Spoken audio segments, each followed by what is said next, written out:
বন্ধুরা, আজকে আবারও নতুন একটা ভিডিও নিয়ে চলে এসেছি। তো তোমাদের ঘরে যদি একটা পুরনো জিন্স থাকে, তো সেটা দিয়েই কিন্তু অসাধারণ কাজের জিনিস তোমরা বানিয়ে ফেলতে পারবে।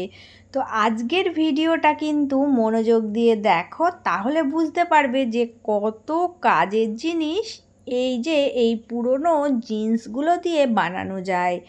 তো চলো দেখতে থাকো। এখানে কিন্তু আমি একদম অল্প একটুখানি একটা জিন্সের টুকরো নিয়েছি, প্যান্টের অর্ধেক অংশটা আমি কেটে নিয়েছি। তো এই টুকরোটা দিয়েই কিন্তু হয়ে যাবে। তো কি করতে হবে দেখো না, এখানে আমি পেপার একটা কাটিং করে নিয়েছি এই রকম গোল রাউন্ড শেপ দিয়ে। তোমরাও কিন্তু এই রকম রাউন্ড শেপ দিয়ে আগে কাটিং করে নিয়ে এটা বসাবে, বসিয়ে মাত্র 2 টুকরো কাটবে। 2 টুকরো কাটিং করে নিলেই হয়ে যাবে। এটা দিয়েই কিন্তু আজকের জিনিসটা বানিয়ে ফেলতে পারবে। তো দেখো, আমি কিন্তু এখানে এই 2 টুকরো কাপড় কাটিং করে নিয়েছি।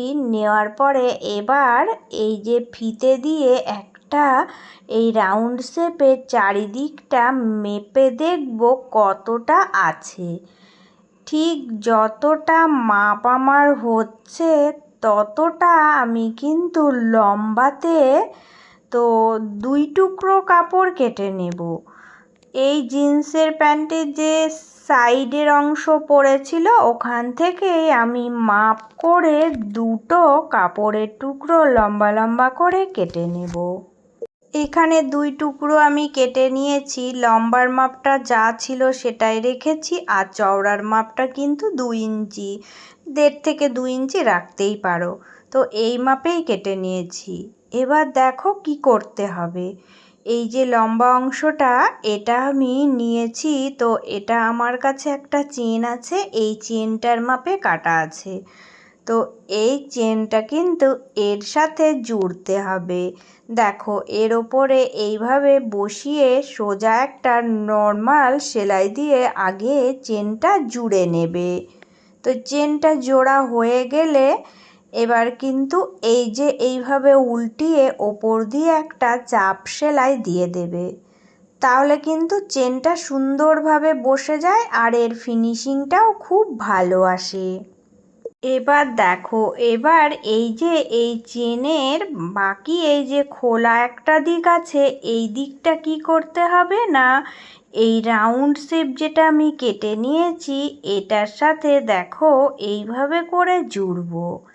এটাও আগে নর্মালি একটা সেলাই দিয়ে জুড়ে নেবে, নেওয়ার পরে একটা চাপ সেলাই দিয়ে নেবে, তাহলে সুন্দরভাবে বসে যাবে। তো এইভাবে জুড়ে দেওয়ার পর দেখো চেনটা বন্ধ করে দিলে সুন্দর একটা রাউন্ড শেপ তৈরি হয়ে যাচ্ছে। তো দেখো, এইভাবে আমার অর্ধেকটা কমপ্লিট হলো। এবার দেখো, এর যে বাকি অংশটা ছিল এটা আমি এই সাইড থেকে এই দিকটা জুড়বো। তো এটা জোড়ার আগে কি করতে হবে না, আমি একটা ফিতে আগে থেকেই কেটে রেডি করে নিয়েছিলাম। তো এই ফিতেটা দিয়ে কিন্তু দেখো এইভাবে রেখে 2 সাইডে আমি এটার সাথে জুড়ে দেব। তো এই অর্ধেক অংশটার এখান দিয়ে জুড়ে দিলেই হবে, পরে আমি উপর দিকে একটু অ্যাটাচ করে দেব, তাহলেই হয়ে যাবে। তো আগে এটা জুড়ে নেওয়ার পরে তারপর আমি এটা ওই যে ওই রাউন্ড শেপটা রেডি করেছি ওটার সঙ্গে জুড়বো। দেখো, এর বাকি অংশটা এইভাবে রেখে পুরোটাই সেলাই করে জুড়ে দেব। তো পুরোটা সেলাই করে দিলেই কিন্তু এটা পুরো একটা গোল রাউন্ড শেপ তৈরি হয়ে দেখো সুন্দরভাবে হয়ে গেছে। তো অর্ধেক অংশ এইভাবে করে নিলাম। এবার বাকি অংশটা দেখো কিভাবে জুড়তে হবে। এবার দেখো, এবার এর 2 কোণাটা কিন্তু এইভাবে করে জুড়ে আমি পুরোটাই সেটিং করব। তো এই দিকের 2 ধারের কোলটা জুড়ে দিলেই কিন্তু এটা হয়ে গেল। ফিতেটাও কিন্তু সুন্দরভাবে অ্যাটাচ হয়ে গেল। এবার ফিতেটা ভিতরের দিকে এইভাবে করে রেখে দেব। দিয়ে বাকি যে অর্ধেক অংশটা ছিল ওটা আমাকে এর সাথে জুড়তে হবে। দেখো এইভাবে করে কিন্তু এবার আমি এটা রাখবো, রেখে এর উল্টো দিক দিয়ে পুরোটাই জুড়ে দেব। একদম নর্মাল সেলাইটা দিয়ে দেখো সেটিং করে নিলেই পুরোটা মিলে যাবে। যেহেতু আমি এটা মাপ করে কেটেছি, তো সেহেতু কিন্তু এটা দেখো সুন্দরভাবে মিলে যাচ্ছে, আর এটা একটা রাউন্ড শেপ সুন্দর চলে আসছে। তো পুরনো ছেঁড়া যে কোনো জিনিস দিয়ে একটু বুদ্ধি খাটিয়ে তোমরা কিন্তু এই রকম নিত্য প্রয়োজনীয় কাজের জিনিসগুলো বানিয়ে নিতে পারবে। তো আজকের এই ভিডিওটা তোমাদের সবার জন্যই অনেকটাই উপকারী হবে, কারণ এটা হচ্ছে একটা খুবই কাজের জিনিস। দেখো এবার কিন্তু এই যে এই ধারের কোলগুলো তোমরা যে কোনো পাতলা সুতির কাপড় কেটে এগুলো পট্টি হিসাবে মুড়ে দিতেও পারো। তো মুড়ে না দিলেও অসুবিধা নেই, কারণ হচ্ছে জিন্সের এই কাপড়ের টুকরোগুলো দিয়ে সুতো ফুপি সেই হারে বার হয় না। তো এটা ভিতরেই থাকবে, নিজেরা ব্যবহার করলে দিতেও পারো নাও পারো। তো এবার দেখো এটা সোজা করার পর কত সুন্দর একটা পার্স তৈরি হয়ে গেল। তো এটা কিন্তু অনেকটাই ফোল্ড আছে, ভিতরে অনেকগুলো জিনিস ধরবে। দেখো অনেকটাই মানে ভিতরে জায়গা আছে, আমি একটা ফোনও রাখছি, এরপরে কিন্তু অনেকগুলো জিনিস এর ভিতরে চলে যাবে।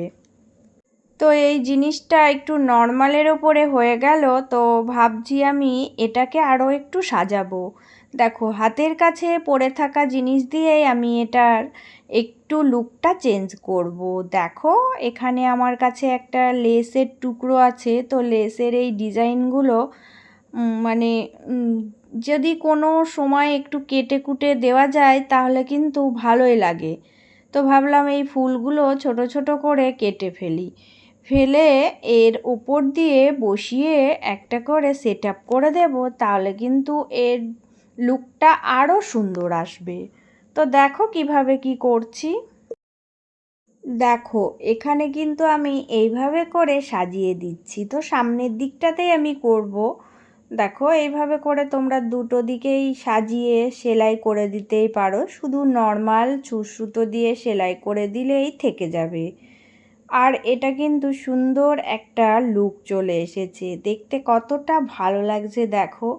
এগুলো কিন্তু সুন্দর একটা পার্স হিসাবে তোমরা ব্যবহার করতে পারবে। নিজেদের প্রয়োজনীয় জিনিসগুলো এইভাবে বানাবে, দেখবে সেটা ব্যবহার করতেও খুব ভালো লাগবে। কেনা জিনিসের থেকে নিজের বানানো জিনিসটাই অনেক বেশি ভালো লাগে। তো দেখো অল্প কিছু জিনিস দিয়েই আজকে আমি কত সুন্দর একটা ডিজাইন তৈরি করে তোমাদেরকে দেখালাম। তো প্রত্যেক দিন ভালোবেসে যে সকল বন্ধুরা আমার ভিডিওগুলো সম্পূর্ণভাবে দেখো, বন্ধুরা তোমাদের জন্য রইল অনেক অনেক ভালোবাসা। আর আজকে যারা নতুন এসেছো তোমাদের কাছে অনুরোধ রইল চ্যানেলটি সাবস্ক্রাইব করে নিয়ে পাশে থেকো। তো সবাই ভালো থেকো, সুস্থ থেকো। চলে আসবো আবারও এইরকম নিত্য নতুন একটা কোনো ডিজাইনের ভিডিওর সাথে। তো আজকের ডিজাইনটা কেমন হয়েছে বন্ধুরা কমেন্ট করে জানিয়ে যেও।